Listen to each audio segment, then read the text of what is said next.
ওয়ালাইকুম বন্ধুরা, আমি আজকের এই জ্যান্ত শোল মাছ রান্না করে তোমাদেরকে দেখাবো। বন্ধুরা, তোমরা রান্নাটা দেখো। মশলাটা বন্ধুরা এবার পিষে নেবো। মশলাটা হয়ে গেছে, এবার তুলে নিলাম। প্রথমে শোল মাছটা একটু নুন দিয়ে নিলাম, তারপরে একটু হলুদ গুঁড়ো দিয়ে নিলাম, তারপরে একটু দিলাম চিনি। এটা মাছটাকে একদম কড়া করার জন্য দিলাম। তেল দিলাম, হয়ে গেছে দিলাম।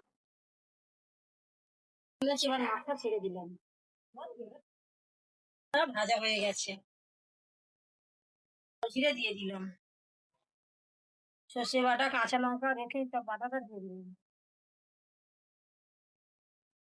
হলুদ গুঁড়ো দিয়ে দিলাম, জিরে গুঁড়ো দিয়ে দিলাম, ঝালের গুঁড়ো দিয়ে দিলাম, ধনের গুঁড়ো দিয়ে দিলাম।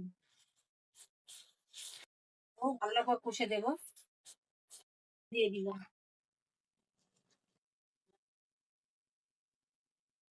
ঝোল ফুটছে, এবার আমি মাছটা ঢেলে দেবো,